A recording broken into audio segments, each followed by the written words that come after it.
शेतकऱ्याला हेक्टरी 50,000ची मदत करा, नाहीतर मराठवाड्यामध्ये आंदोलन. उद्धव ठाकरेंकडून मोर्चाची घोषणा. शेतकऱ्यांची दिवाळी काळी होऊ देणार नाही, शिवसेना बळीराजाच्या पाठीशी. उपमुख्यमंत्री शिंदेंची ग्वाही. तर आमच्यावर टीका करणाऱ्यांनी शेतकऱ्यांना एक बिस्किट पुडा तरी घेऊन जायचा होता, शिंदेंचा ठाकरेंना टोला. बाळासाहेबांची भगवी शाल पांघरणाऱ्या गाढवाचं चित्र पहिल्यांदा पाहिलं.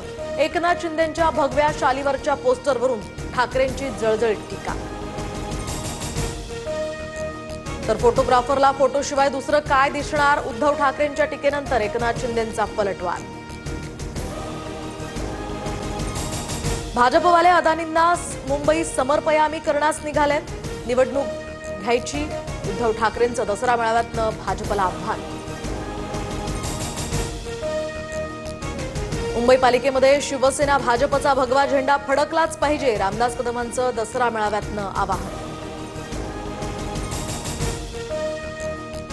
आधी भाजपनं झेंड्यातला हिरवा रंग काढावा, मग हिंदुत्वावरून अंगावर यावं. भाजप नेत्यांचे टोप्या घातलेले फोटो काढेन, उद्धव ठाकरेंचा इशारा. एका खुर्चीसाठी उद्धव ठाकरेंनी सारं काही गमावलं, आपल्याच नेत्यांना संपवणारे कटप्रमुख. एकनाथ शिंदेंचा ठाकरेंवर हल्लाबोल.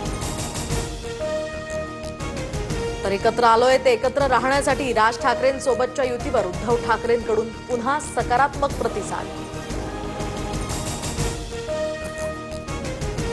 बाळासाहेबांची बॉडी 2 दिवस का ठेवली, बाळासाहेबांच्या हाताचे ठसे का घेतलेत, रामदास कदमांचा उद्धव ठाकरेंना सवाल.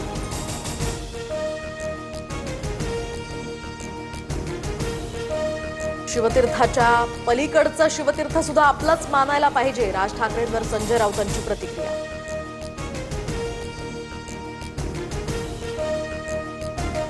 पंकजा मुंडेंकडून उभं राहणाऱ्या मराठ्यांना निवडणुकीत पाडा. दसरा मेळाव्यामध्ये जरांगेंच्या निशाण्यावर पंकजा मुंडे, तर गुलाम शब्दावरून जरांगेंचा मुंडेंकडे काम करणाऱ्या मराठ्यांवर सुद्धा रोष व्यक्त.